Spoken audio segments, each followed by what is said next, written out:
last class, we were discussing about the matter in our surroundings, in that the physical properties of solids, liquids, and gases. That one we were discussed in the last class. We came to know the differences between properties of solids, liquids, and gases. That one we were discussed in the last class, and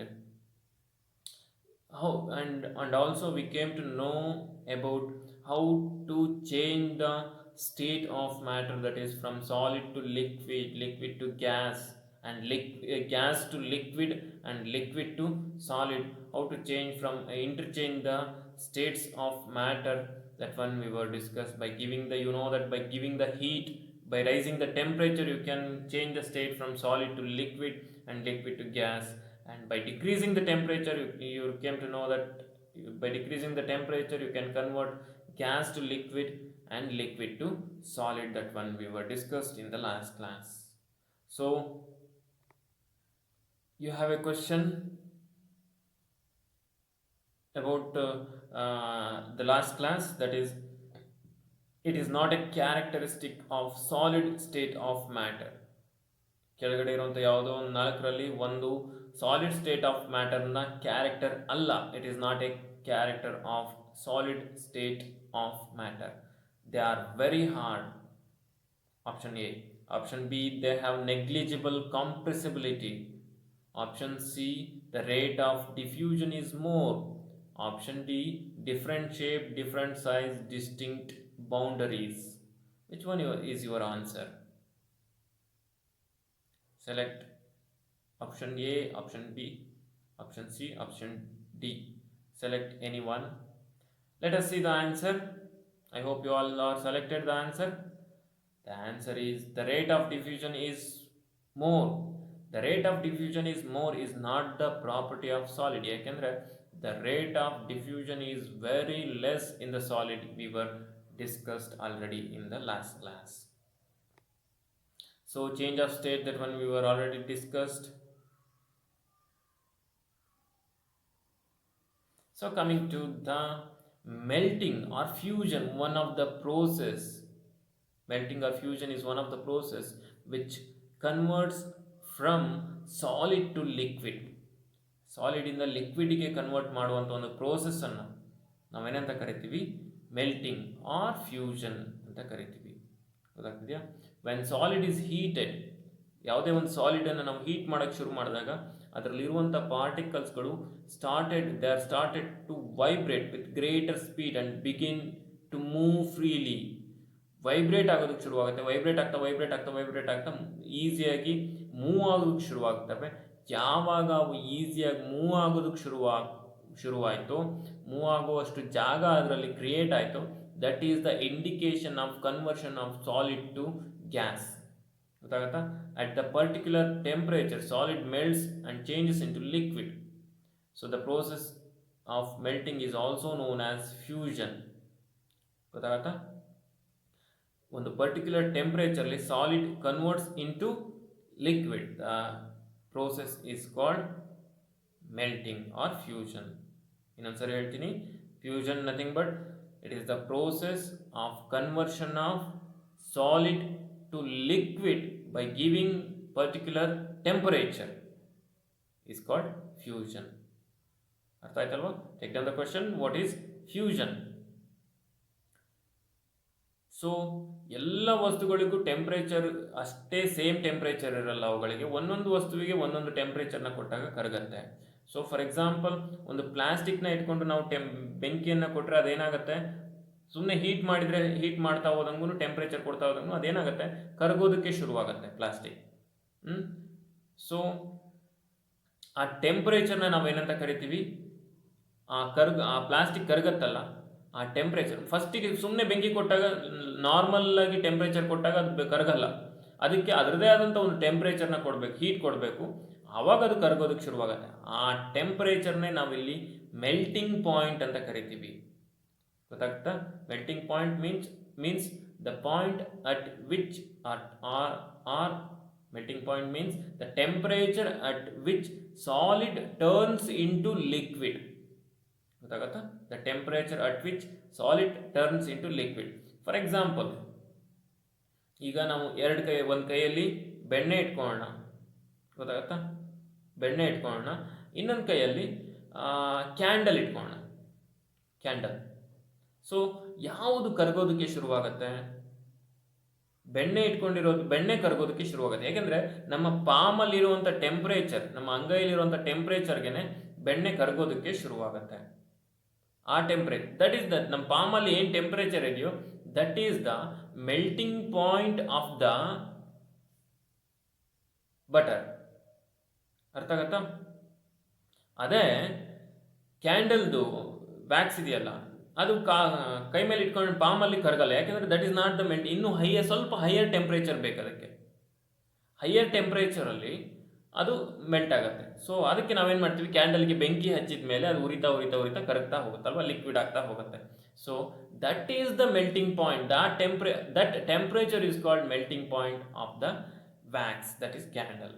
ಅರ್ಥ ಆಗತ್ತಾ? ನಾನು ಏನು ಹೇಳ್ತಾ ಇದ್ದೀನಿ ಅಂದರೆ, melting point ಅಂದರೆ the temperature at which solid turns into liquid. ಯಾವ ಟೆಂಪರೇಚರ್ಲಿ solid liquid ಆಗಿ ಕನ್ವರ್ಟ್ ಆಗುತ್ತೋ ಅದನ್ನು ಆ ವಸ್ತುವಿನ ಮೆಲ್ಟಿಂಗ್ ಪಾಯಿಂಟ್ ಅಂತ ಕರೀತಾರೆ. ಎಲ್ಲ ವಸ್ತುಗಳಿಗೂ ಒಂದೇ ಥರದ ಮೆಲ್ಟಿಂಗ್ ಪಾಯಿಂಟ್ ಇರಲ್ಲ. ಒಂದೊಂದು ವಸ್ತುಗಳಿಗೂ ಒಂದೊಂದು ಬೇರೆ ಬೇರೆ ಮೆಲ್ಟಿಂಗ್ ಪಾಯಿಂಟ್ ಇರುತ್ತೆ. ಅಂದರೆ ಬೇರೆ ಬೇರೆ ಟೆಂಪ್ರೇಚರ್ಲಿ ಅವುಗಳು ಕರಗ್ತವೆ. ಒಂದಕ್ಕೆ ಕಡಿಮೆ ಇರ್ಬೋದು ಮೆಲ್ಟಿಂಗ್ ಪಾಯಿಂಟ್, ಒಂದಕ್ಕೆ ಜಾಸ್ತಿ ಇರ್ಬೋದು. ಅಂದರೆ ಒಂದು ಕಡಿಮೆ ಟೆಂಪ್ರೇಚರ್ಲಿ ಕರಗ್ಬಿಡ್ಬೋದು, ಇನ್ನೊಂದು ಜಾಸ್ತಿ ಟೆಂಪ್ರೇಚರ್ಲಿ ಕರಗ್ಬೋದು. That is the difference. That is called melting point. So for example, ನಾವಿಲ್ಲಿ ಐಸ್ನ ತಗೊಂಡ್ರೆ, ಐಸ್ ಸಾಲಿಡ್ ಸ್ಟೇಟಲ್ಲಿ ಇರುತ್ತಲ್ಲ ice, it starts to melt at 0 degree Celsius. 0 degree ಸೆಲ್ಸಿಯಸ್ಸಲ್ಲಿ ಅದು ಮೆಲ್ಟ್ ಆಗೋದಕ್ಕೆ ಶುರುವಾಗುತ್ತೆ. ಗೊತ್ತಾಗತ್ತಾ? Ice melts at 0 degree Celsius. That's why the melting point of the ice is 0 degree Celsius. The melting point of the ice is 0 degree Celsius or 273 Kelvin. 273 Kelvin ಅಂದ್ರೂ ಒಂದೇನೆ, 0 degree Celsius ಅಂದ್ರೂ ಒಂದೇನೆ. So temperature ನಾವು we can measure in different units, that is degree Celsius, kelvin, degree Fahrenheit ಅಂತೆಲ್ಲ use ಮಾಡ್ತೀವಿ ನಾವು. So 0 degree Celsius is equal to 273 Kelvin temperature. ಅರ್ಥ ಆಗತ್ತಾ? So the melting point of the ice is 0 degree Celsius. ಇಲ್ಲಿ ನೋಡ್ರಿ, ಇಲ್ಲಿ 0 degree ತೋರಿಸಿದೆ, ಅದು ಇದರಲ್ಲಿ ಈ ಐಸ್ ಎಲ್ಲ ಕರಗೋದಕ್ಕೆ ಶುರುವಾಗಿದೆ, ಕರಗ್ತಾ ಇದೆ. ಟೆಂಪ್ರೇಚರ್ ಮಾತ್ರ ಎಷ್ಟು ತೋರಿಸ್ತಾ ಇದೆ? 0 ಡಿಗ್ರಿ ತೋರಿಸ್ತಾ ಇದೆ. ಗೊತ್ತಾಗತ್ತಾ? So take down the question. What is fusion ಆಯಿತು. What is melting point? What is melting point? Next question, what is the melting point of ice? What is the melting point of the ice? ಆಮೇಲೆ ನಾವು ಇನ್ನೊಂದು ಹೊಸ ವರ್ಡನ್ನು ತಿಳ್ಕೊತೀವಿ ಇಲ್ಲಿ, latent heat of fusion ಅಂತ. So latent heat of fusion ಅಂತ ಅಂದರೆ ಏನಪ್ಪ ಅಂದರೆ, ಸೊ ನಾನು ನಿಮಗೆ 1 kg ಐಸನ್ನು ಕೊಡ್ತೀನಿ, ಗೊತ್ತಾಗತ್ತಾ? 1 kg ಐಸನ್ನು ಕೊಡ್ತೀನಿ.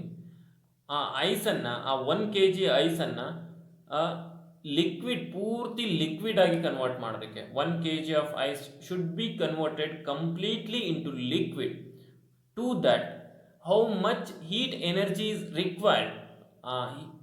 ಅದನ್ನು ಪೂರ್ತಿಯಾಗಿ ನೀರಾಗಿ ಕನ್ವರ್ಟ್ ಮಾಡೋದಕ್ಕೆ, ಲಿಕ್ವಿಡ್ ಆಗಿ ಕನ್ವರ್ಟ್ ಮಾಡೋದಕ್ಕೆ ಎಷ್ಟು ಹೀಟ್ ಎನರ್ಜಿಯನ್ನು ನಾವು ಅದಕ್ಕೆ ಕೊಡಬೇಕು, ಆ ಹೀಟ್ ಎನರ್ಜಿಯನ್ನೇ ನಾವು, ಅಥವಾ ಆ ಹೀಟನ್ನು ನಾವು ಲೇಟೆಂಟ್ ಹೀಟ್ ಆಫ್ ಫ್ಯೂಷನ್ ಅಂತ ಕರಿತೀವಿ. ಗೊತ್ತಾಗತ್ತಾ?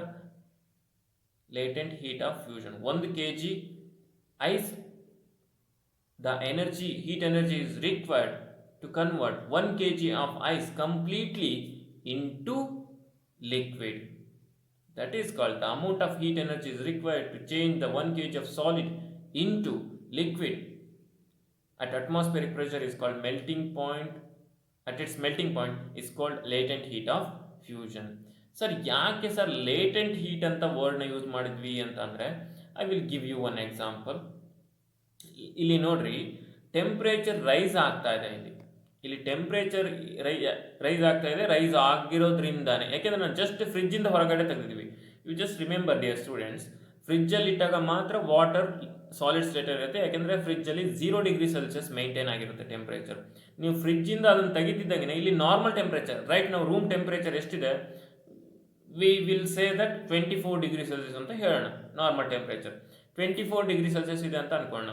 ನೋಡಿರಿ, ಫ್ರಿಜ್ಜಲ್ಲಿ 0 ಡಿಗ್ರಿ ಸೆಲ್ಸಿಯಸ್ ಇತ್ತು, ಅದನ್ನು ತೆಗಿತಿದ್ದಂಗೆ 0 ಡಿಗ್ರಿ ಸೆಲ್ಸಿಯಸ್ ಇಂದ ಟೆಂಪ್ರೇಚರ್ ಏನಾಗುತ್ತೆ, ಐಸ್ಗೆ ಜಾಸ್ತಿ ಆಗೋದಕ್ಕೆ ಶುರುವಾಗುತ್ತೆ, ಹೀಟ್ ಆಗೋದಕ್ಕೆ ಶುರುವಾಗುತ್ತೆ. ನೋಡಿ, 0 degree Celsius ಹೀಟ, 24 degree Celsius ಹೀಟ, 24 degree Celsius heat ತಾನೆ.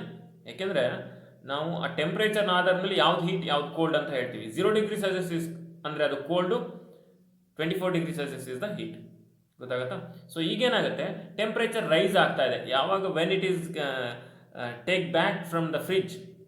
When ice is take back from the fridge, the temperature of the ice is started to increase and it started to melt ಆಗೋದಕ್ಕೆ ಶುರುವಾಗುತ್ತೆ. ನೋಡ್ರಿ, ಈ ಪಾತ್ರೆಯಲ್ಲಿ ಥರ್ಮೋಮೀಟರ್ ಇಟ್ಟಿದ್ದೀವಿ, ನಾವು ಥರ್ಮೋಮೀಟರ್ ಇಟ್ಟಿದ್ದೀವಿ, ಅದು ಟೆಂಪ್ರೇಚರ್ ತೋರಿಸ್ತಾ ಇದೆ. ಎಷ್ಟು ಟೆಂಪ್ರೇಚರ್ ತೋರಿಸ್ತಾ ಇದೆ? 0 ಡಿಗ್ರಿ ಸೆಲ್ಸಿಯಸ್ ತೋರಿಸ್ತಾ ಇದೆ. It is not rising. ನಾವು ಈ ಎಕ್ಸ್ಪೆರಿಮೆಂಟ್ಸನ್ನು ನಾವು ಲ್ಯಾಬಲ್ಲಿ ಕೂಡ ಈಸಿಯಾಗಿ ಮಾಡಿ ನೋಡ್ಬೋದು ಮಕ್ಕಳೇ. ಸೊ ಹೇಗೆ ಅಂತ ಅಂದರೆ, ಇಲ್ಲಿ ಟೆಂಪ್ರೇಚರ್ ರೈಸ್ ಆಗಬೇಕು ಅಲ್ವಾ? ಯಾಕೆ ರೈಸ್ ಆಗಬೇಕು ಹೇಳ್ರಿ? ಹೊರಗಡೆ ತೆಗೆದಾಗ ಟೆಂಪ್ರೇಚರ್ ಎಷ್ಟಿರುತ್ತೆ?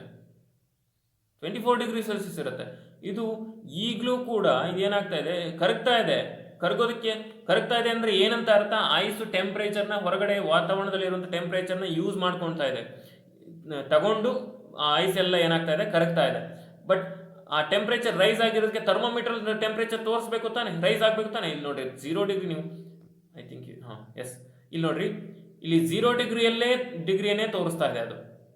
It should be rise in it should show the rise in temperature, but it is not showing the rise in temperature because there is no rise in the temperature in the beaker, although it is melting or although temperature is increasing. Temperature increase ಆಗ್ತಾ ಇದ್ರೂ ಕೂಡ ಥರ್ಮೋಮೀಟರ್ಲಿ temperature ತೋರಿಸ್ತಾ ಇಲ್ಲ. ಯಾಕೆ ಅಂತ ಅಂದರೆ, ಹೋಗ್ತಾ ಇರುವಂಥ ಹೀಟ್ ಎನರ್ಜಿ ಎಲ್ಲ it is used to convert, the heat energy is used to convert, completely is using to convert the ice from solid to liquid.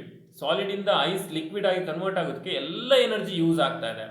So you have a heat there, heat ಇದೆ ಅಲ್ಲಿ, ಆದರೆ you cannot find it in thermometer. Heat ಇದ್ರೂ ಕೂಡ ನಿಮಗೆ ಥರ್ಮಾಮೀಟರ್ಲಿ ಅದು ತೋರಿಸ್ತಾ ಇಲ್ಲ. ಯಾಕೆ ಅಂದರೆ ಇರೋ ಹೀಟನ್ನೆಲ್ಲ ಅದು ಯೂಸ್ ಮಾಡ್ಕೊಳ್ತಾ ಇದೆ. So this heat is called latent heat. ಆ ಹೀಟನ್ನು ನಾವು ಲೇಟೆಂಟ್ ಹೀಟ್ ಅಂತ ಕರಿತೀವಿ. ಯಾಕೆಂದರೆ ಕಣ್ಣಿಗೆ ಕಾಣಲ್ಲ, ಅದು ನಮ್ಗೆ ಗೊತ್ತಾಗಲ್ಲ. You cannot feel it because the heat energy is used to convert the ice into solid into liquid. So the thermometer cannot able to show the temperature. So that's why it is called latent heat. Latent ಅಂದರೆ ಗುಪ್ತೋಷ್ಣ ಅಂತ, ಅಂದರೆ ಕಣ್ಣಿಗೆ ಕಾಣದೇ ಇರೋವಂಥದ್ದು, ಅದಕ್ಕೆ ಅದನ್ನು latent heat ಅಂತ ಕರಿತೀವಿ. ಗೊತ್ತಾಗ್ತಿದೆ ಯಾಕೆ ಲೇಟೆಂಟ್ ಹೀಟ್ ಅನ್ನೋಂಥ ವರ್ಡ್ನ ಯೂಸ್ ಮಾಡಿದ್ರು ಅಂತ? ಸೊ ನೀವು ಜ್ಯೂಸ್ ಅಂಗಡಿಗೆ ಹೋಗಿ ಜ್ಯೂಸ್ ತಗೊಳ್ತೀರಾ, you are buying a mango juice with ice. Mango ಜ್ಯೂಸ್ನ ತಗೊಂಡು ಮ್ಯಾಂಗೋ ಜ್ಯೂಸು ಐಸ್ ಹಾಕಿ ಕೊಡ್ತಾರೆ ನಿಮಗೆ. ಯಾಕೆ ಐಸ್ ಹಾಕಿ ಕೊಡ್ತಾರೆ? ಜ್ಯೂಸ್ ತಣ್ಣಗಿರಲಿ ಅಂತ ಅಲ್ವಾ? ಐಸ್ ಹಾಕಿದರೆ ಜ್ಯೂಸ್ ಯಾಕೆ ತಣ್ಣಗಾಗಬೇಕು ಅಲ್ವಾ? ಐಸ್ ತಣ್ಣಗಿರುತ್ತೆ, ಓಕೆ. ಐಸ್ ಹಾಕೋದ್ರಿಂದ ಜ್ಯೂಸ್ ಯಾಕೆ ಕೋಲ್ಡ್ ಆಗಬೇಕು? That is the question. Ice ಹಾಕ್ಕೊಡ್ತಾರೆ, ಜ್ಯೂಸ್ ತಣ್ಣಗಿರುತ್ತೆ. ಯಾಕೆ ಜ್ಯೂಸ್ ತಣ್ಣಗಾಯಿತು? ಐಸ್ ಹಾಕಿದ್ರಿಂದ ತಣ್ಣಗಾಯ್ತಾ? ಇಲ್ಲ. ಯಾಕೆ ಅಂದರೆ ಜ್ಯೂಸಲ್ಲಿ ಇರುವಂಥ ಒರಿಜಿನಲ್ ಮ್ಯಾಂಗೋ ಜ್ಯೂಸಲ್ಲಿ ಇರುವಂಥ ಟೆಂಪರೇಚರ್ನ ಇವ್ರು ಐಸ್ ಹಾಕಿರ್ತಾರಲ್ಲ, ಐಸ್ ಏನು ಮಾಡುತ್ತೆ, ತಾನು ಕರಗಬೇಕಲ್ಲ, ಸಾಲಿಡ್ ಇದು ಲಿಕ್ವಿಡ್ ಆಗಿ ಕನ್ವರ್ಟ್ ಆಗಬೇಕಲ್ಲ. ಲಿಕ್ವಿಡ್ ಆಗಿ ಕನ್ವರ್ಟ್ ಆಗಬೇಕು ಅಂದ್ರೆ ಅದಕ್ಕೆ ಹೀಟ್ ಬೇಕು. ಸಾಲಿಡ್ ಐಸ್ ಇದ್ದಿದ್ದು ಲಿಕ್ವಿಡ್ ಆಗಿ ಕನ್ವರ್ಟ್ ಆಗೋದಕ್ಕೆ ಹೀಟ್ ಬೇಕು. ಆ ಮ್ಯಾಂಗೋ ಜ್ಯೂಸಲ್ಲಿರುವಂತಹ ಹೀಟನ್ನು ಅದು ಅಬ್ಸಾರ್ಬ್ ಮಾಡಿಕೊಂಡು ತಾನು ಕರಗೋದಕ್ಕೆ ಯೂಸ್ ಮಾಡ್ಕೊಳುತ್ತೆ. So when the heat is removed from the mango juice, then mango juice is convert, the temperature in the mango juice is decreases. Mango juice converts into cold. ಅರ್ಥ ಆಗತ್ತಾ ನಾವು ಹೇಳೋದು? ಸೊ ಹಾಗಾಗಿ you cannot find the temperature. ಅಲ್ಲಿ thermometer ಇಟ್ಟರೆ there is no change, it doesn't shows any change in temperature. That temperature is called, that heat is called latent heat. Are you understood? I hope you all understood the word latent heat. So illi the energy, which is amount of energy is required to convert 1 kg of solid ice, 1 kg of solid into liquid at atmospheric pressure at its melting point is called latent heat of fusion. ಅರ್ಥ ಆಗ್ತಿದೆ ಅಲ್ವಾ? So take down the question, what is latent heat of fusion? What is latent heat of fusion? So next ಈಗ ನೋಡ್ರಿ, ನಾವು ಕಲ್ತಿದ್ದು ಏನಪ್ಪ ಅಂದರೆ fusion, that is solid to liquid. ಈಗ ನಾವು ಓದಕ್ಕೆ ಹೋಗ್ತಾ ಇರುವಂಥ ಇನ್ನೊಂದು ಪ್ರೋಸೆಸ್ ಯಾವುದಪ್ಪ ಅಂದರೆ ಈಗ ಲಿಕ್ವಿಡ್ ಟು ಗ್ಯಾಸ್, ಲಿಕ್ವಿಡಿಂದ ಗ್ಯಾಸ್ಗೆ ಕನ್ವರ್ಟ್ ಆಗೋದು. ಆ ಪ್ರೋಸೆಸ್ಸನ್ನೇ ನಾವಿಲ್ಲಿ ಏನಂತ ಕರಿತೀವಪ್ಪ ಅಂದರೆ it is called as boiling. It is called boiling. Solid to liquid to gas. When liquid is heated, its particle begin to move even faster at the particular temperature. Then the liquid begins to boil, changes into gas or vapor. Boiling is a bulk phenomenon. When boils, the bulk of the liquid changes into vapor. So ಗೊತ್ತಾಗ್ತಿದೆ ಅಲ್ವಾ? Boiling is a process in which liquid converts into gas at particular temperature. Liquid converts into gas at particular temperature. So ಅದರಲ್ಲಿರುವಂಥ ಆಟಮ್ಸ್ಗಳು ಏನಾಗುತ್ತೆ, ಫಾಸ್ಟಾಗಿ move ಆಗೋದಕ್ಕೆ ಶುರುವಾಗುತ್ತೆ. That increase the kinetic energy of the particles. ಅದರಲ್ಲಿರುವಂಥ kinetic energy ಏನಾಗ್ತಾ ಹೋಗುತ್ತೆ, increase ಆಗ್ತಾ ಹೋಗುತ್ತೆ. ವಾಟರ್ ಇದರಲ್ಲಿರುವಂಥ ಕೈನೆಟಿಕ್ ಎನರ್ಜಿ. ಸೊ ನೀವು ಹೇಗೆ ಕೈನೆಟಿಕ್ ಎನರ್ಜಿ ಇನ್ಕ್ರೀಸ್ ಆಗುತ್ತೆ, ಅದರ ಪಾರ್ಟಿಕಲ್ಸ್ಗಳು ಹೇಗೆ ಸರ್ ಮೂವ್ ಆಗ್ತವೆ, ಹೇಗೆ ಗೊತ್ತಾಗುತ್ತೆ ಅಂತ ಕೇಳಿದ್ರೆ ಅದಕ್ಕೊಂದು ಎಕ್ಸ್ಪೆರಿಮೆಂಟ್ ಹೇಳ್ತೀನಿ ನೋಡ್ರಿ. ಇದೇ ಥರ ಈ ಬೀಕರ್ ತಗೊಳ್ರಿ, ಇದು ಬಿಸಿ ಆಗಿಬಿಟ್ಟಿದೆ. ಈ ಬೀಕರ್ ಇದೆಯಲ್ಲ, ಇದು ತುಂಬ ಬಿಸಿಯಾಗಿದೆ ನೀರು. ಇದೇ ಥರದ್ದು ಇನ್ನೊಂದು ಬೀಕರ್ ತಗೊಳ್ರಿ, ಕೋಲ್ಡ್ ಇರಬೇಕು, ನಾರ್ಮಲ್. ಕೋಲ್ಡ್ ಅಂದರೆ ನಾರ್ಮಲ್ ವಾಟರ್. ಇದು ಹಾಟ್ ವಾಟರು, ನಾರ್ಮಲ್ ವಾಟರ್. ಇನ್ನೊಂದು ಬೀಕರ್ ತಗೊಳ್ರಿ ಇದೇ ಥರದ್ದು, ಇದೊಂದು ಬೀಕರು, 2 ಬೀಕರು. ಇದರಲ್ಲಿ ಕೋಲ್ಡ್ ವಾಟರ್ ಇದೆ. So this is cold. Cold means ಫ್ರಿಜ್ಜಲ್ಲಿ ಇಟ್ಟಿರೋದಲ್ಲ ನಾನು ಹೇಳ್ತಾ ಇರೋದು, ನಾರ್ಮಲ್ ವಾಟರು. ನಾರ್ಮಲ್ ವಾಟರ್ ಅಂತಲೇ ಬರೆಯೋಣ,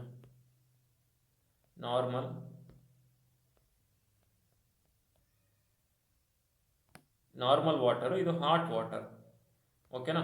ಸೊ ನಾನೇನು ಮಾಡ್ತೀನಿ, ಎರಡಕ್ಕೂ ಕೂಡ ಈ ಎಕ್ಸ್ಪೆರಿಮೆಂಟ್ಸ್ನ ನೀವು ಮಾಡ್ಬೋದು ನಿಮ್ಮ ಮನೆಗಳಲ್ಲೇ.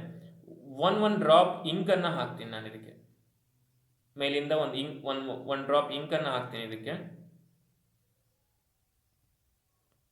ಇದಕ್ಕೊಂದು ಡ್ರಾಪ್ ಇಂಕ್ ಹಾಕ್ತೀನಿ, ಇದಕ್ಕೊಂದು ಡ್ರಾಪ್ ಇಂಕ್ ಹಾಕ್ತೀನಿ. ಅದೇನಾಗುತ್ತೆ, ಎರಡಕ್ಕೂ ಒಂದೇ ಟೈಮಲ್ಲಿ ಇಂಕನ್ನು ಇದಕ್ಕೊಂದು ಡ್ರಾಪ್ ಇಂಕ್ ಹಾಕ್ರಿ. ಸೊ ಅದನ್ನು ನೋಡ್ರಿ, ಅಬ್ಸರ್ವ್ ಮಾಡಿರಿ ಅದನ್ನು. ಈ ಹಾಟ್ ವಾಟರ್ಲಿ ಇರುವಂಥದ್ದು, ಈ ಬಾಕ್ಸಲ್ಲಿರುವಂಥದ್ದು ಭಾಳ ಫಾಸ್ಟಾಗಿ ಹರಡ್ಕೊಳತ್ತೆ. ಈ ಬೀಕರ್ಲಿರುವಂಥ ಇಂಕು ಸಿಕ್ಕಾಪಟ್ಟೆ ಫಾಸ್ಟಾಗಿ ಹರಡ್ಕೊಳತ್ತೆ. ಇದರಲ್ಲಿರುವಂಥದ್ದು ಸ್ಲೋವಾಗಿ ಹರಡುತ್ತೆ. ಸೊ ಯಾಕೆ ಸರ್ ಇದರಲ್ಲಿರುವಂಥದ್ದು ಭಾಳ ಫಾಸ್ಟಾಗಿ ಹರಡುತ್ತೆ ಅಂದರೆ, ಇದರಲ್ಲಿ ಪಾರ್ಟಿಕಲ್ಸ್ಗಳು ಹೀಟ್ ಎನರ್ಜಿಯಿಂದ ಸಿಕ್ಕಾಪಟ್ಟೆ ಫಾಸ್ಟಾಗಿ ಮೂವ್ಮೆಂಟ್ ಆಗ್ತಾ ಇರುತ್ತೆ. ಹಾಗಾಗಿ ಪಾರ್ಟಿಕಲ್ಸ್ಗಳು ಕೈನೆಟಿಕ್ ಎನರ್ಜಿ ಜಾಸ್ತಿ ಇರುತ್ತೆ, ಅಂದರೆ ಮೋಷನ್ ಎನರ್ಜಿ ಅಂತ ಕರಿತೀವಿ ಅದನ್ನು. ಕೈನೆಟಿಕ್ ಎನರ್ಜಿ ಜಾಸ್ತಿ ಇರುತ್ತೆ, ಪಾರ್ಟಿಕಲ್ಸ್ಗಳ ಮೂವ್ಮೆಂಟ್ ಸಿಕ್ಕಾಪಟ್ಟೆ ಫಾಸ್ಟ್ ಆಗಿರುತ್ತೆ. ಹಾಗಾಗಿ ಬೇಗ ಹರಡ್ಕೊಂಡ್ಬಿಡುತ್ತೆ. ಇದು ಇನ್ನೂ ನಿಧಾನಕ್ಕೆ ಹರಡ್ತಾ ಇರುತ್ತೆ, ಯಾಕೆಂದರೆ ಕೈನೆಟಿಕ್ ಎನರ್ಜಿ ಇದರಲ್ಲಿ ಕಡಿಮೆ ಇರುತ್ತೆ. ಗೊತ್ತಾಗ್ತಿದೆಯಾ? ಸೊ ಆ ಕೈನೆಟಿಕ್ ಎನರ್ಜಿ ಪಾರ್ಟಿಕಲ್ಸ್ಗಳು ಫಾಸ್ಟಾಗಿ ಮೂವ್ ಆಗಿ ಏನಾಗುತ್ತೆ, ಆಟಮ್ಸ್ಗಳು ಫ್ರೀ ಆಗ್ತವೆ. ಪಾರ್ಟಿಕಲ್ಸ್ಗಳು ಫ್ರೀ ಆಗಿ it converts into gas state at particular temperature. So water ಏನಾಗುತ್ತಪ್ಪ ಅಂತಂದರೆ, ಲಿಕ್ವಿಡ್ ಇದ್ದಿದ್ದು ಹೀಟ್ ಮಾಡಿದಾಗ ಗ್ಯಾಸ್ ಸ್ಟೇಟಿಗೆ ಕನ್ವರ್ಟ್ ಆಗುತ್ತೆ. ಯಾವಾಗ ಅಂದರೆ exactly at 100 degree Celsius. 100 degree ಸೆಲ್ಸಿಯಸ್ಸಲ್ಲಿ ಅದು ಲಿಕ್ವಿಡ್ ಆಗಿ ಕನ್ವರ್ಟ್ ಆಗುತ್ತೆ. ಗೊತ್ತಾಗುತ್ತೆ? ಸೊ 100 ಡಿಗ್ರಿ ಸೆಲ್ಸಿಯಸ್ನ ಕೆಲ್ವಿನಿಗೆ ಕನ್ವರ್ಟ್ ಮಾಡೋದಾದರೆ ಅದು 373 ಕೆಲ್ವಿನ್ ಆಗುತ್ತೆ. ಯಾಕೆ ಅಂದರೆ ಎನಿ ಡಿಗ್ರಿ ಸೆಲ್ಸಿಯಸ್ಗೆ ನೀವು 273 ಆ್ಯಡ್ ಮಾಡಿದ್ರೆ ಅದು ಕೆಲ್ವಿನಿಗೆ ಕನ್ವರ್ಟ್ ಮಾಡ್ಬೋದು. ಗೊತ್ತಾಗ್ತಿದೆಯಾ? ಎನಿ ಡಿಗ್ರಿ ಸೆಲ್ಸಿಯಸನ್ನು ಅಂದರೆ, ಫಾರ್ ಎಕ್ಸಾಂಪಲ್ ನಿಮ್ಮ ಹತ್ರ 30 ಡಿಗ್ರಿ ಇದೆ ಅಂತ ಅಂದರೆ, 30 ಡಿಗ್ರಿ ಟೆಂಪ್ರೇಚರ್ ಇದೆ ಅಂದರೆ, ಇದನ್ನು ನೀವು ಡಿಗ್ರಿ ಸೆಲ್ಸಿಯಸ್ಗೆ ಕೆಲ್ವಿನಿಗೆ ಕನ್ವರ್ಟ್ ಮಾಡಬೇಕು ಅಂದರೆ ಇದಕ್ಕೆ 273 ಆ್ಯಡ್ ಮಾಡಿರಿ. 273 ಆ್ಯಡ್ ಮಾಡಿದ್ರೆ ನೋಡಿರಿ, 30 ಡಿಗ್ರಿ ಸೆಲ್ಸಿಯಸ್ ಇದ್ದಿದ್ದು ಕೆಲ್ವಿನ್ ಅಂದರೆ 303 ಕೆಲ್ವಿನ್ ಆಗುತ್ತೆ. ಗೊತ್ತಾಗುತ್ತಾ? ಎನಿ ಡಿಗ್ರಿ ಸೆಲ್ಸಿಯಸ್ಗೆ ನೀವು 273 ಆ್ಯಡ್ ಮಾಡಿದ್ರೆ ಅದು ಕೆಲ್ವಿನ್ ಆಗಿ ಕನ್ವರ್ಟ್ ಆಗುತ್ತೆ. ಎನಿ ಕೆಲ್ವಿನ್ನಿಗೆ ನೀವು 273 ಮೈನಸ್ ಮಾಡಿದ್ರೆ ಅದು ಡಿಗ್ರಿ ಸೆಲ್ಸಿಯಸ್ ಕನ್ವರ್ಟ್ ಆಗುತ್ತೆ. ಈ ಸೆಲ್ಸಿಯಸ್ ಸ್ಕೇಲ್ ಮತ್ತು ಡಿಗ್ರಿ ಸೆಲ್ಸಿಯಸ್ ಸ್ಕೇಲ್ ಮತ್ತು ಕೆಲ್ವಿನ್ ಸ್ಕೇಲನ್ನು ಈ ರೀತಿ ನಾವು ಕನ್ವರ್ಟ್ ಮಾಡ್ಬೋದು. By adding it convert into kelvin scale, by subtracting the 273 it converts into degree Celsius. ಅರ್ಥ ಆಗತ್ತಲ್ವಾ? ಸೊ ಇಲ್ಲೂ ಕೂಡ ನಮಗೆ ಇದನ್ನು ನಾವು ಲೇಟೆಂಟ್ ಹೀಟ್ ಆಫ್ ವೇಪರೈಸೇಷನ್ ಅಂತ ಕರಿತೀವಿ. ಲೇಟೆಂಟ್ ಹೀಟ್ ಆಫ್ ವೇಪರೈಸೇಷನ್ ಅಂತ ಅಂದರೆ 1 kg of liquid completely convert, the energy is required, the amount of heat energy is required to convert completely 1 kg of liquid into gas. ಅದಷ್ಟು boil ಆಗಿ vapour ಆಗಿ ಹೋಗುತ್ತಲ್ಲ, ಆವಿಯಾಗಿ ಹೋಗುತ್ತೆ, steam ಆಗಿ convert ಆಗಿ ಹೋಗುತ್ತೆ. ಇಲ್ಲಿ ನೋಡ್ರಿ, ಆವಿಯಾಗಿ ಹೋಗುತ್ತಲ್ಲ. ಸೊ ಅದನ್ನ ಕಂಪ್ಲೀಟಾಗಿ 1 kg ವಾಟರ್ ಇದೆ ಅಥವಾ 1 ಲೀಟರ್ ವಾಟರ್ ಇದೆ, ಅದನ್ನು ನಾವು ಕಂಪ್ಲೀಟಾಗಿ ಗ್ಯಾಸ್ ಆಗಿ ಕನ್ವರ್ಟ್ ಮಾಡೋದಕ್ಕೆ ಬೇಕಾಗುವಂಥ ಎನರ್ಜಿಯನ್ನೇ ನಾವು ಏನಂತ ಕರಿತೀವಪ್ಪ ಅಂದರೆ ಲೇಟೆಂಟ್ ಹೀಟ್ ಆಫ್ ವೇಪರೈಸೇಷನ್ ಅಂತ ಕರಿತೀವಿ. So latent heat of vaporisation ಅಂತ ಯಾಕೆ ಕರಿತೀವಿ ಅಂತ ಅಂದರೆ, ನಾನು ಅವಾಗಲೇ ಹೇಳ್ದಂಗೆ, you cannot find the rise in temperature here. So ಇಲ್ಲಿ ನೋಡ್ರಿ, ಥರ್ಮೋಮೀಟರ್ ಇಟ್ಟಿದ್ದಾರೆ, ಇದನ್ನು ನಾವು ಕೂಡ ಲ್ಯಾಬಲ್ ಮಾಡಿದ್ವಿ, ನಾವು ಹೋದ ವರ್ಷ ಎಲ್ಲ ಮಾಡಿ ತೋರಿಸಿದ್ದೆ ನಾನು. ಸೊ ಇಲ್ಲಿ ಹೀಟ್ ಕೊಡ್ತಾ ಇದ್ದಾರೆ ಇಲ್ಲಿ. ಸೊ ಹೀಟ್ಗೆ ಏನಾಗುತ್ತೆ, ಫಸ್ಟ್ ನಾರ್ಮಲ್ ವಾಟರ್ ಇಟ್ಟಾಗ, ಕೋಲ್ಡ್ ವಾಟರ್ ಇಟ್ಟಾಗ, ನಾರ್ಮಲ್ ವಾಟರ್ ಇಟ್ಟಾಗ ಟೆಂಪ್ರೇಚರ್ ಥರ್ಮೋಮೀಟರ್ಲಿ 24 ಡಿಗ್ರಿ ಸೆಲ್ಸಿಯಸ್ ತೋರಿಸ್ತಾ ಇತ್ತು. ನೀವು ಹೀಟ್ ಮಾಡ್ತಾ ಹೋದಂಗೆ ರೈಸ್ ಆಗ್ತಾ ಹೋಗುತ್ತೆ ಟೆಂಪ್ರೇಚರ್. ಎಷ್ಟು ರೈಸ್ ಆಗುತ್ತೆ? 24, 25, 26, 30, 40, 50, 60, 70, 80, 90 ಅಂತ ಈ ಥರ ಟೆಂಪ್ರೇಚರ್ ರೈಸ್ ಆಗ್ತಾ ಹೋಗುತ್ತೆ. ಯಾಕಂದರೆ ಹೀಟ್ ಕೊಡ್ತಾ ಇದೀವಲ್ಲ, ಹಾಗೆ ಟೆಂಪ್ರೇಚರ್ ರೈಸ್ ಆಗ್ತಾ ಹೋಗುತ್ತೆ. 90, 95 ಟೆಂಪ್ರೇಚರ್ ಆಗುತ್ತೆ. ಸೊ 95 ಆದಮೇಲೆ ಅಥವಾ 100 ಎಕ್ಸಾಕ್ಟ್ಲಿ ಅಟ್ 100 ಬಂತು ಅಂದರೆ, ಸೊ ಆ ಟೆಂಪ್ರೇಚರ್ ಥರ್ಮೋಮೀಟರ್ ಏನಾಗುತ್ತೆ, ಇನ್ನು ಥರ್ಮೋಮೀಟರಲ್ಲಿ ತೋರಿಸುತ್ತೆ 110 ತನಕ ತೋರಿಸುತ್ತೆ ಥರ್ಮೋಮೀಟರ್. ಸೊ ಟೆಂಪ್ರೇಚರ್ ರೈಸ್ ಆಗ್ತಾ ಹೋದಂಗೆ 100 ಡಿಗ್ರಿ ಆದ ತಕ್ಷಣ ಟೆಂಪ್ರೇಚರ್ ರೈಸ್ ಆಗೋದು ನಿಂತ್ಕೊಂಡ್ಬಿಡುತ್ತೆ. ನೀವು ಎಷ್ಟೇ ಬೆಂಕಿ ಕೊಟ್ಟರು ಕೂಡ, ಹೀಟ್ ಕೊಟ್ಟರು ಕೂಡ ವಾಟರ್ ಬಾಯ್ಲ್ ಆಗೋದಕ್ಕೆ ಶುರುವಾಗುತ್ತೆ. ಬಟ್ ಆ ಥರ್ಮೋಮೀಟರ್ಲಿ ಟೆಂಪ್ರೇಚರ್ ರೈಸ್ ಆಗೋದನ್ನ ತೋರಿಸೋದು ನಿಲ್ಲಿಸುತ್ತೆ. ಯಾಕೆ ಅಂತ ಅಂದರೆ, ಟೆಂಪ್ರೇಚರ್ ರೈಸ್ ಆಗೋದೇ ಇಲ್ಲ ಇಲ್ಲಿ. ವಾಟರ್ಲಿ ಟೆಂಪ್ರೇಚರ್ ರೈಸ್ ಆಗಲ್ಲ. ಯಾಕೆ ಟೆಂಪ್ರೇಚರ್ ರೈಸ್ ಆಗಲ್ಲ ಇಲ್ಲಿ ಅಂತ ಅಂದರೆ, ಆ ಎನರ್ಜಿ, ಇಲ್ಲಿ ನಾವು ಕೊಡ್ತಾವಂಥ ಎನರ್ಜಿ ಎಲ್ಲ ಏನಕ್ಕೆ ಯೂಸ್ ಆಗ್ತಾಯಿದೆ ಅಂದರೆ, ಅದು ವೇಪರ್ ಕುದಿಯೋದಕ್ಕೆ ಶುರು ಆಗುತ್ತಲ್ಲ, ಬಾಯ್ಲಿಂಗ್ ಆಗೋದಕ್ಕೆ ಶುರು ಆಗ್ತಾ ಇದೆ. ಆ ವಾಟರ್ ಎಲ್ಲ ಲಿಕ್ವಿಡ್ ಟು ಗ್ಯಾಸ್ ಆಗಿ ಕನ್ವರ್ಟ್ ಆಗೋದಕ್ಕೆ ಎನರ್ಜಿ ಎಲ್ಲ ಯೂಸ್ ಆಗ್ತಾ ಇದೆ. ಸೊ ಅಲ್ಲಿ ಹೀಟ್ ಎನರ್ಜಿ ಟೆಂಪ್ರೇಚರ್ ರೈಸ್ ಆಗೋದಕ್ಕೆ ಯೂಸ್ ಆಗ್ತಾ ಇಲ್ಲ. ವಾಟರ್ನ ಟೆಂಪ್ರೇಚರ್ ರೈಸ್ ಆಗೋದಕ್ಕೆ ಇಲ್ಲಿ ನಾವು ಬೆಂಕಿ ಕೊಡ್ತಾ ಇದೀವಲ್ಲ, ಹೀಟ್ ಕೊಡ್ತಾ ಇದೀವಲ್ಲ, ಅದು ಯೂಸ್ ಆಗ್ತಾ ಇಲ್ಲ. ಅದು ಏನಕ್ಕೆ ಯೂಸ್ ಆಗ್ತಾ ಇದೆ ಅಂತ ಅಂದರೆ, ವಾಟರ್ ಅಂದರೆ ಲಿಕ್ವಿಡ್ ಸ್ಟೇಟಿಂದ ಗ್ಯಾಸ್ ಸ್ಟೇಟಿಗೆ, ಒಂದು ಸ್ಟೇಟಿಂದ ಇನ್ನೊಂದು ಸ್ಟೇಟಿಗೆ ಕನ್ವರ್ಟ್ ಆಗೋದಕ್ಕೆ, ಲಿಕ್ವಿಡ್ ಟು ಗ್ಯಾಸ್ ಆಗಿ ಕನ್ವರ್ಟ್ ಆಗೋದಕ್ಕೆ ನಾವು ಕೊಡುವಂಥ ಎನರ್ಜಿ ಎಲ್ಲ ಯೂಸ್ ಆಗ್ತಾ ಇದೆ. ಹಾಗಾಗಿ ಇದು 100 ಡಿಗ್ರಿ ಸೆಲ್ಸಿಯಸ್ಗೆ ಸ್ಟಾಪ್ ಆಗಿಬಿಡುತ್ತೆ ಥರ್ಮಾಮೀಟ್ರಲ್ಲಿ ಟೆಂಪ್ರೇಚರ್. ಅರ್ಥ ಆಗತ್ತಲ್ವಾ? ಸೊ ಟೆಂಪ್ರೇಚರ್ ತೋರಿಸಲ್ಲ, ಟೆಂಪ್ರೇಚರ್ ಕಾಣಲ್ಲ, ಆ ಹೀಟ್ ಗೊತ್ತಾಗಲ್ಲ ನಮಗೆ ಅನ್ನೋದಕ್ಕೆ ಅದನ್ನು ನಾವು ಲೇಟೆಂಟ್ ಹೀಟ್ ಆಫ್ ವೇಪರೈಸೇಷನ್ ಅಂತ ಕರಿತೀವಿ. ಗೊತ್ತಾಗ್ತಿದೆ ಅಲ್ವಾ? ಲೇಟೆಂಟ್ ಹೀಟ್ ಆಫ್ ವೇಪರೈಸೇಷನ್ ಅಂದ್ರೆ ಏನು ಅಂತ. So take down the question. What is latent heat of vaporization? What is boiling? What is the boiling point of water? What is the boiling point of water? So I hope you all understood boiling. Boiling is a process of conversion of liquid to gas. Melting is a process of conversion of solid to liquid. So next we'll move on to, so you have one question, that is the temperature at which water is in gaseous state. Water gas state ಅಲ್ಲಿ ಇರುವಂತ temperature ಯಾವುದು? ಯಾವ temperature ಅಲ್ಲಿ water gas state ಅಲ್ಲಿ ಇರುತ್ತೆ? Option A 0 degree Celsius, option B 110 degree Celsius, option C -110 degree Celsius, option D -100 degree Celsius. What is your answer? What is your option? Choose one answer. I hope you all chosen the answer. Let us see the answer. The answer is 110 degree Celsius. ಅಂದರೆ 100 degree above ಹೋಗ್ತು ಅಂದರೆ ಅದು ಏನಾಗಿದೆ ಅಂತ ಅರ್ಥ, ಏನಾಗ್ತಾ ಇದೆ ಅಂತ ಅರ್ಥ. ತೋರಿಸಲ್ಲ ಥರ್ಮೋಮೀಟರ್ಲಿ, ಅದು ಟೆಂಪ್ರೇಚರ್ ಜಾಸ್ತಿ ಆಗಿದ್ದಕ್ಕೇನೆ ಏನಾಗ್ತಾ ಇದೆ, ಲಿಕ್ವಿಡ್ ಇದ್ದಿದ್ದು ಗ್ಯಾಸ್ ಆಗಿ ಕನ್ವರ್ಟ್ ಆಗ್ತಾ ಇದೆ. ಸೊ ವಾಟರ್ ಗ್ಯಾಸ್ ಸ್ಟೇಟಲ್ಲಿ ಸಿಗುತ್ತೆ ನಮಗೆ 110 ಡಿಗ್ರಿ ಸೆಲ್ಸಿಯಸ್ ಅಲ್ಲಿ. So one more process is there. ನೋಡ್ರಿ, ಈಗ ಸಾಲಿಡ್ ಇಂದ ಲಿಕ್ವಿಡ್ ಆದರೆ ಅದನ್ನು ಮೆಲ್ಟಿಂಗ್ ಆರ್ ಫ್ಯೂಷನ್ ಅಂತ ಕರಿದ್ವಿ. ಲಿಕ್ವಿಡ್ ಇಂದ ಗ್ಯಾಸ್ ಆದರೆ ಅದನ್ನು ವೇಪರೈಸೇಷನ್ ಅಂತ ಕರಿದ್ವಿ. ಸೊ ಈಗ ಇಲ್ಲೊಂದು ಪ್ರೋಸೆಸ್ ಇದೆ, ಸಬ್ಲಿಮೇಷನ್ ಅಂತ. ಸಬ್ಲಿಮೇಷನ್ ಅಂತ ಅಂದರೆ,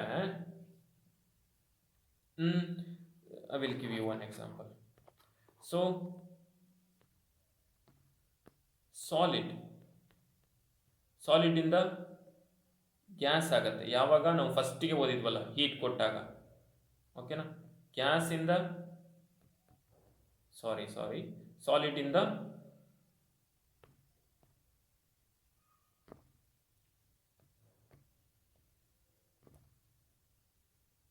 ಸಾಲಿಡಿಂದ ಲಿಕ್ವಿಡ್ ಆಗುತ್ತೆ. ಸೊ ಲಿಕ್ವಿಡ್ ಇಂದ ಗ್ಯಾಸ್ ಆಗುತ್ತೆ. ಓಕೆನಾ, ಯಾವಾಗ ಹೀಟನ್ನು ರೈಸ್ ಮಾಡಿದಾಗ. ಗೊತ್ತಾಗತ್ತಾ? ಹಾಗೇನೆ ನಾವು ಇದನ್ನು ಓದಿದ್ವಿ, ಏನು ಓದಿದ್ವಿ ಲಾಸ್ಟ್ ಕ್ಲಾಸಲ್ಲಿ? ಗ್ಯಾಸ್ ಹೀಟ್ ಮಾಡಿದಾಗ ಗ್ಯಾಸ್ ಲಿಕ್ವಿಡ್ ಆಗುತ್ತೆ ಯಾವಾಗ? ಕೂಲ್ ಮಾಡಿದಾಗ. ಲಿಕ್ವಿಡ್ ಸಾಲಿಡ್ ಆಗುತ್ತೆ ಕೂಲ್ ಮಾಡಿದಾಗ. ಇದನ್ನು ಓದಿದ್ವಿ ಅಲ್ವಾ? Opposite, reverse. ಸಾಲಿಡ್ಗೆ ಹೀಟ್ ಕೊಟ್ಟರೆ ಲಿಕ್ವಿಡ್ ಆಗುತ್ತೆ, ಲಿಕ್ವಿಡ್ಗೆ ಹೀಟ್ ಕೊಟ್ಟರೆ ಗ್ಯಾಸ್ ಆಗುತ್ತೆ. ಗ್ಯಾಸ್ಗೆ ಕೂಲ್ ಮಾಡಿದರೆ ಲಿಕ್ವಿಡ್ ಆಗುತ್ತೆ, ಲಿಕ್ವಿಡ್ಗೆ ಕೂಲ್ ಮಾಡಿದರೆ ಸಾಲಿಡ್ ಆಗುತ್ತೆ ಅಂತ ಓದಿದ್ವಿ ನಾವು. ಓಕೆನಾ? ಸೊ ನಾವೀಗ ಓದಿದ್ದು ಈ ಕ್ಲಾಸಲ್ಲಿ ಓದಿದ್ದು, ಇವತ್ತಿನ ಕ್ಲಾಸಲ್ಲಿ ಸಾಲಿಡಿಂದ ಲಿಕ್ವಿಡ್ ಆಯಿತು, ಅದನ್ನು ನಾವೇನಂತ ಕರೆದ್ವಿ? ಫ್ಯೂಷನ್ ಅಂತ ಕರೆದ್ವಿ ಅಲ್ವಾ? ಹಾಗೇನೆ ಲಿಕ್ವಿಡ್ ಇಂದ ಗ್ಯಾಸ್ ಆಯಿತು, ಅದನ್ನು ಓದಿದ್ವಿ ನಾವು, ಅದನ್ನು ಏನಂತ ಕರೆದ್ವಿ ನಾವು? ವೇಪರೈಸೇಷನ್ ಅಂತ ಕರೆದ್ವಿ. ಆಲ್ರೆಡಿ ಓದಿದ್ವಿ ನಾವು, ವೇಪರೈಸೇಷನ್ ಅಂತ ಓದಿದ್ವಿ. ಸೊ ಈಗ ಎರಡಕ್ಕೂ ಟೆಂಪ್ರೇಚರ್ ರೈಸ್ ಮಾಡಿದ್ವಿ ನಾವು. ಇನ್ನು ಗ್ಯಾಸ್ ಇದ್ದಿದ್ದು ಲಿಕ್ವಿಡ್ ಆಗುತ್ತೆ, ಅದನ್ನು ನಾವು ಕಂಡೆನ್ಸೇಷನ್ ಅಂತ ಕರಿತೀವಿ. ಕೂಲ್ ಮಾಡಿದರೆ, ಟೆಂಪ್ರೇಚರ್ನ ಕಡಿಮೆ ಮಾಡಿದ್ರೆ ಗ್ಯಾಸ್ ಇದ್ದಿದ್ದು ಲಿಕ್ವಿಡ್ ಆಗುತ್ತೆ. ಗೊತ್ತಾಗತ್ತಾ? ಇದನ್ನು ಕೂಡ ಕಂಡೆನ್ಸೇಷನ್ ಅಂತ ಕರಿತೀವಿ ನಾವು. ಲಿಕ್ವಿಡ್ ಇಂದ ಸಾಲಿಡ್ ಆದರೂ ಕೂಡ ಅದನ್ನು ಕಂಡೆನ್ಸೇಷನ್ ಅಂತ ಕರಿತೀವಿ. ಇನ್ನು ನೋಡ್ರಿ, ತಗೊಂಡೋಗಿ ನಾವು ಲಿಕ್ವಿಡನ್ನು ಫ್ರಿಜ್ಜಲ್ಲಿ ಇಟ್ಟರೆ ಟೆಂಪ್ರೇಚರ್ ಕಡಿಮೆ ಮಾಡಿದ್ರೆ ಅದು ಐಸ್ ಆಗುತ್ತೆ ಅಲ್ವಾ? ನೀರನ್ನು ಅಲ್ಲಿ ಫ್ರಿಜ್ಜಲ್ಲಿ ತಗೊಂಡೋಗಿಟ್ರೆ, ಸೊ ಅದನ್ನು ಕಂಡೆನ್ಸೇಷನ್ ಅಂತ ಕರಿತೀವಿ. ನೋಡ್ರಿ, it's a cycle, series. Solid to liquid, liquid to gas, ಅಥವಾ ಹೀಟ್ ರೈಸ್ ಮಾಡಿದಾಗ, ಅಥವಾ ಹೀಟ್ನ ಕಡಿಮೆ ಮಾಡಿದಾಗ gas to liquid, liquid to solid, ಈ ಥರ ಬರುತ್ತೆ. ಬಟ್ ಈಗ ನಾವು ಇಲ್ಲಿ ಓದ್ತಾ ಇರೋದಂಥದ್ದು ಏನಪ್ಪ ಅಂತಂದರೆ, ಸೊ ಯಾವಾಗಲೂ ಹೀಟ್ ಕಡಿಮೆ ಮಾಡಿದರೆ ಏನಾಗುತ್ತೆ? ಗ್ಯಾಸ್ ಟು ಲಿಕ್ವಿಡ್ ಆಗುತ್ತೆ. ಬಟ್ ಇಲ್ಲೊಂದು ಪ್ರೋಸೆಸ್ ಇದೆ, ಗ್ಯಾಸ್ ಇದ್ದಿದ್ದು ಸಾಲಿಡ್ ಇದ್ದಿದ್ದು ಸಾಲಿಡಿಗೆ ಹೀಟ್ ಕೊಟ್ಟರೆ ಏನಾಗುತ್ತೆ ಹೇಳ್ರಿ? ಲಿಕ್ವಿಡ್ ಆಗುತ್ತಲ್ವ? ಸಾಲಿಡಿಗೆ ಹೀಟ್ ಕೊಟ್ಟರೆ ಲಿಕ್ವಿಡ್ ಆಗುತ್ತೆ ತಾನೆ? ಸೊ ಕೆಲವೊಂದು ವಸ್ತುಗಳಿದ್ದಾವೆ, ಕೆಲವೊಂದು ಸಾಲಿಡ್ಸ್ ಇದ್ದಾವೆ, ಹೀಟ್ ಕೊಟ್ಟರೆ ಲಿಕ್ವಿಡ್ ಆಗೋದೇ ಇಲ್ಲ, directly it converts into gas. Without changing into liquid state. Liquid ಸ್ಟೇಟಿಗೆ ಕನ್ವರ್ಟ್ ಆಗದೇನೆ ಡೈರೆಕ್ಟ್ ಆಗಿ ಗ್ಯಾಸ್ ಸ್ಟೇಟಿಗೆ ಕನ್ವರ್ಟ್ ಆಗಿಬಿಡುತ್ತೆ. ಗೊತ್ತಾಗತ್ತಾ? ಈ ಪ್ರೋಸೆಸ್ ಅನ್ನೇ ನಾವು ಏನಂತ ಕರೆದ್ವಿಪ್ಪ ಅಂತ ಅಂದ್ರೆ, ನಾವು ಸಬ್ಲಿಮೇಷನ್ ಅಂತ ಕರೆದ್ವಿ.